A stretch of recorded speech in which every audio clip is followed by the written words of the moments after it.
I'm Kim Severson, the Atlanta bureau chief for the New York Times.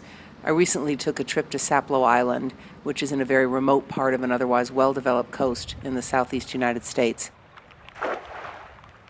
97% of the island is owned by the state of Georgia, and there's a lot of marine research that goes on there. The rest of it is owned by a community of people who call themselves Geechees.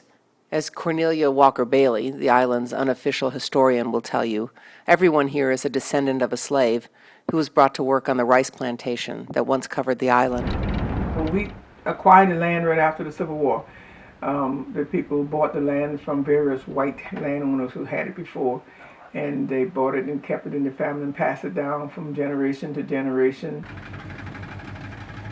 Now, the Geechee people are facing a new threat, and that is increased property taxes.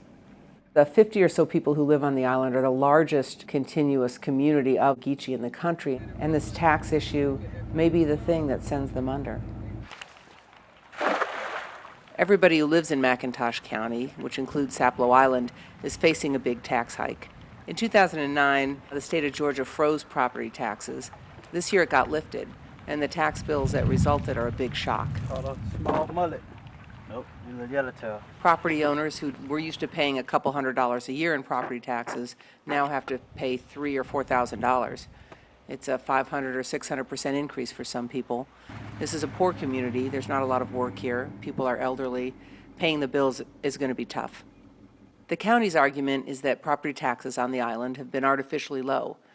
Tax assessments are done by an assessor who looks at all the property in the county, and coastal land in the southeast United States is very valuable. So the problem is, how do you preserve a culture that is one of the most fragile cultures in the United States, while at the same time being an administrator of a fair and equitable county government? We want to be treated equally when it comes to that taxing. If you're going to tax me, then give me good road service. If you're going to tax me, then pick up my garbage. You're going to tax me, then give me street lights. You want to tax me, then you provide water service, sewage service, fire service, and that sort of stuff. You're not going to provide me that kind of stuff, then don't tax me for it.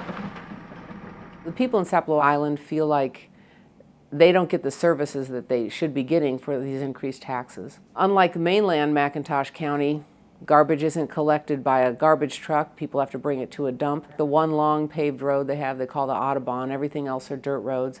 For some people whose mothers and grandfathers have lived on that land, they're now facing a real burden. Do they sell off parts of the land to help pay the tax burden on the other parts of the land so that their mom or their grandmother will have a place to live? But if they do that, it's going to drive all the property taxes up and cause their neighbors and friends to have higher tax bills. There's no clear-cut winner. Just about everybody who's had a tax increase has appealed. The county has not yet decided how it's going to respond to those appeals.